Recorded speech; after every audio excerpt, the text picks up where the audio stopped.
अवकलन के अनुप्रयोग का ये लास्ट टॉपिक है, ठीक है ना। उच्चिष्ट एवं निम्निष्ट, कैसे किसी पॉइंट पर कोई फंक्शन जो है उच्चिष्ट होगा या निम्निष्ट होगा, ये कैसे निकाल सकते हैं अवकलन की सहायता से, ये देखना है हमको। मैक्सिमा एंड मिनिमा, ठीक है ना।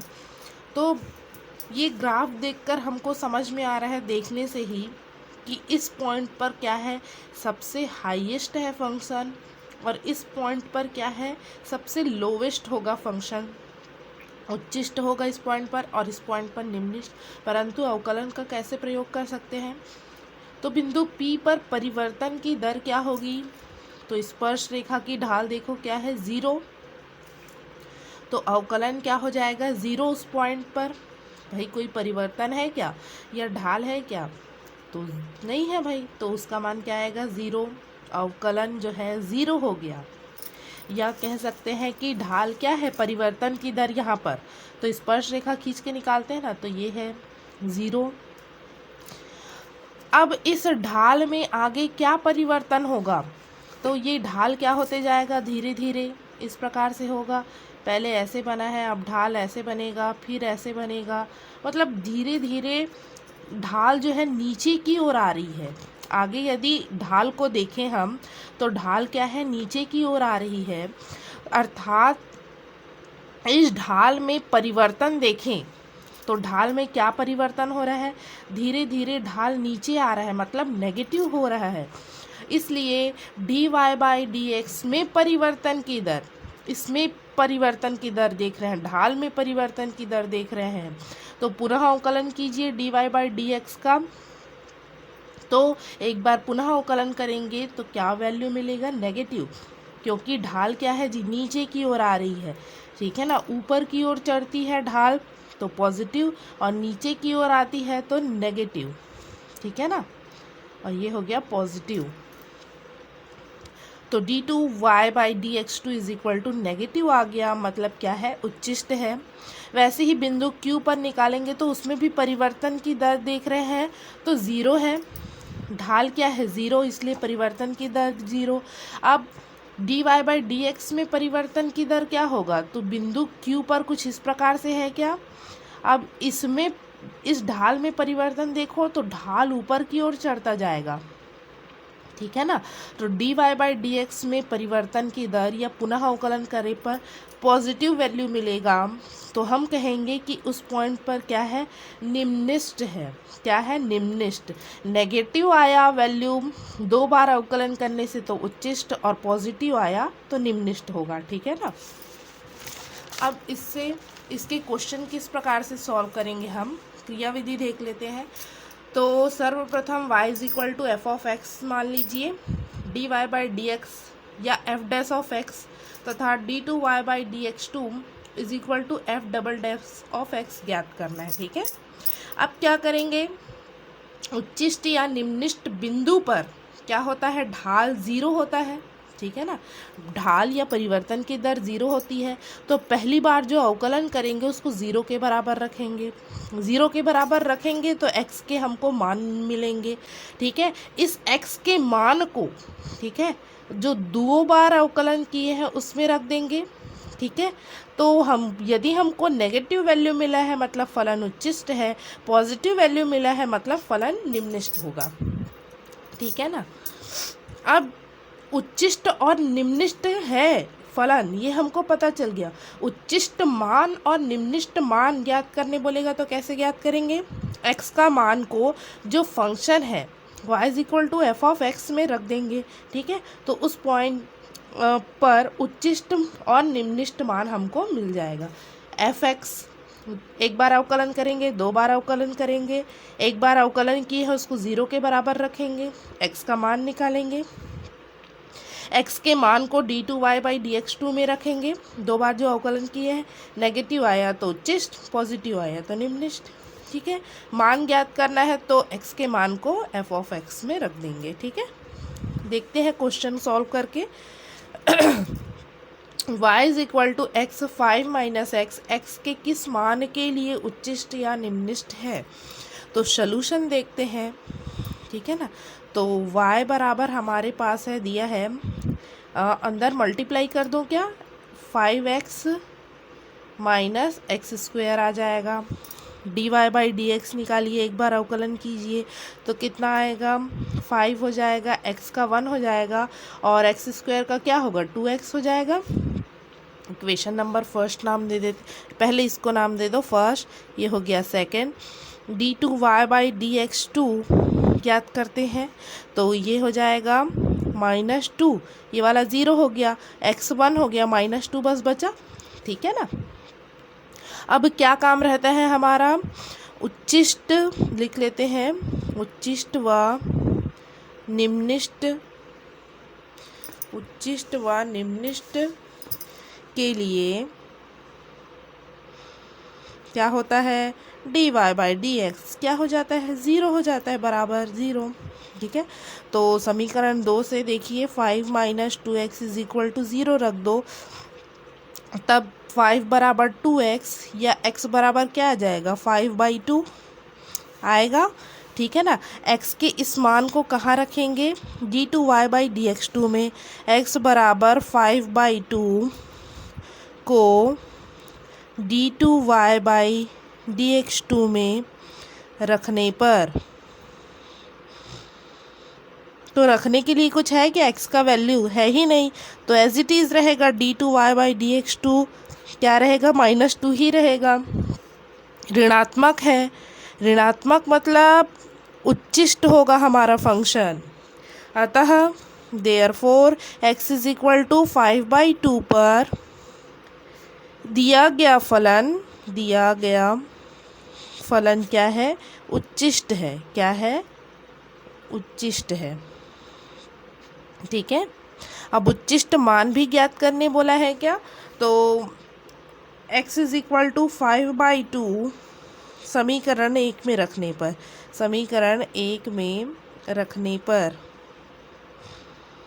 क्या हो जाएगा, y इज इक्वल टू, यहाँ रखिए 5 इंटू 5/2 माइनस 5/2 का होल स्क्वायर, तो y is equal to 25/2 minus 25/4, लघुत्तम आएगा क्या, 4, ये कितना हो जाएगा, 2 से गुणा होगा, 25 दूनी 50 ऋण 25, कितना आएगा जी, 25/4, तो यही अभिष्ट उच्चिष्ट मान है, ठीक है ना, आंसर है ये। सॉरी, ठीक है। यहाँ देखिए x का मान रख दिए बेटा, ठीक है ना, मल्टीप्लाई कर दिए, ठीक है, वर्ग कर दिए, x का मान यहाँ रखे हैं ना, आ गया फिर आंसर, सॉल्यूशन करने सभी को आ जाएगा, ठीक है। नेक्स्ट क्वेश्चन देखते हैं हम, बहुत ही आसान है ये टॉपिक, सॉल्यूशन। सिद्ध कीजिए कि sin x plus cos x का उच्चिष्ट मान √2 है।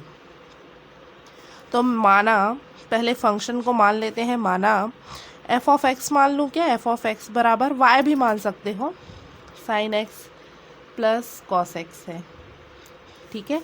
समीकरण 1 नाम दे दो, f डैश ऑफ x निकालते हैं क्या, एक बार अवकलन मतलब f dash of x, sin x का cos x और cos x का माइनस sin x,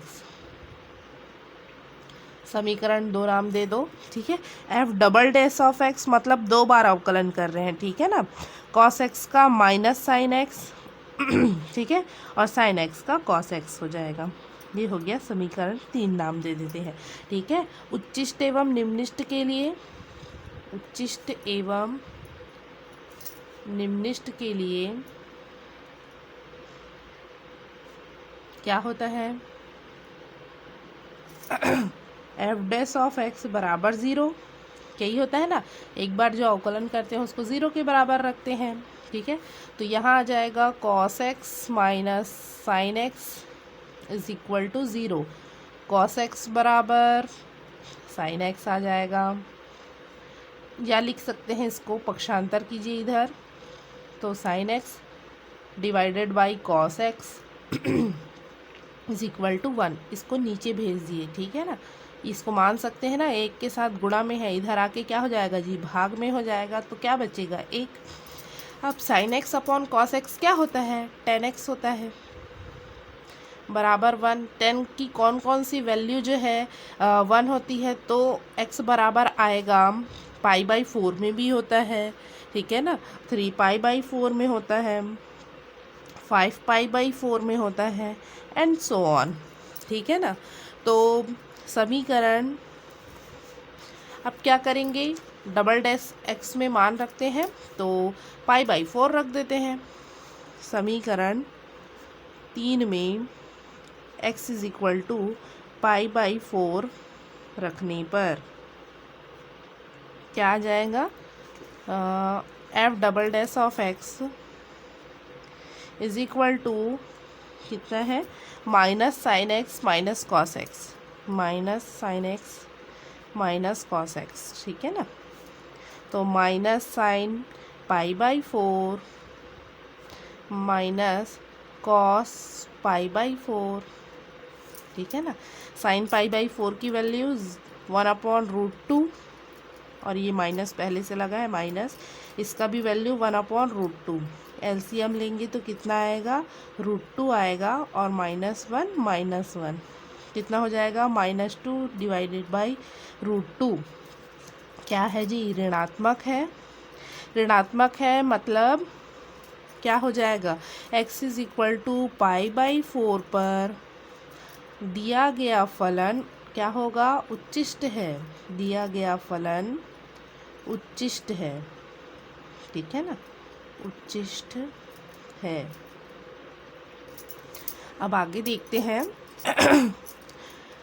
हमें फंक्शन का मान भी निकालना है, तो समीकरण 1 में x इज इक्वल टू π/4 रखने पर कितना आ जाएगा जी, तो y इज इक्वल टू है मेरे पास, sorry f of x is equal to है मेरे पास sine x plus cos x, तो साइन π/4 प्लस कॉस π/4, ठीक है। समीकरण 1 में आप लोगों को दिखा देती हूँ ठीक है। तो f of x is equal to आ जाएगा हमारे पास 1/√2 प्लस 1/√2, कितना आ जाएगा, √2, एलसीएम 1 + 1, 2/√2, ठीक है। यही क्या है, अभिष्ट उच्चिष्ट मान है, ठीक है। बहुत ही आसान क्वेश्चन है। एक क्वेश्चन और देखते हैं, फलन y is equal to x⁴ minus 62x² plus ax plus 9 x is equal to 1 पर चरम मान रखता है, a का मान ज्ञात कीजिए बोल रहा है, ठीक है ना। तो सॉल्यूशन ज्ञात करते हैं हम। तो x is equal to a पर चरम मान रखता है, चरम मतलब अपनी चरम सीमा पर है बोलते हैं ना, उच्चिष्ट रखता है, ठीक है। और हम जानते हैं उच्चिष्ट या निम्निष्ट पॉइंट पर अवकलन क्या हो जाता है, 0 हो जाता है। परिवर्तन की दर या ढाल क्या हो जाती है, 0। तो सबसे पहले मैं निकालना पड़ेगा, जो दिया है उसको लिख लेते हैं, x⁴ minus 62x² plus ax plus 9, ठीक है ना। तो dy/dx निकालते हैं, 4x³ और 62 × 2 मतलब 2 दूनी 4, 6 दूनी 12, ठीक है ना, x प्लस a इतना आएगा, ठीक है ना। अब हम जानते हैं x इज इक्वल टू 1 पर चरम मान रखता है, अर्थात उस पॉइंट पर क्या होगा, उस पॉइंट पर dy/dx 0 हो जाएगा। किस पॉइंट पर, x इज इक्वल टू 1 पर, ठीक है ना। तो हमारे पास आ जाएगा 4x³ minus 124x plus a is equal to 0, ठीक है ना। पॉइंट क्या है, x is equal to 1, x is equal to 1 रखने पर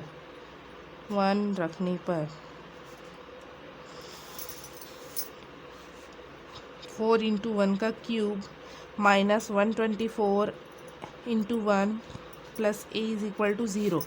तो 4 minus 124 plus a is equal to 0, that means a is equal to कितना आ जाएगा, ऋण 120, तो ए बराबर 120 आ गया। यही क्या है, हमारा आंसर है। ए का मान ज्ञात करने बोला था क्या, तो ए का मान हम लोगों ने ज्ञात कर लिया। ठीक है, बहुत ही आसान है ये क्वेश्चन।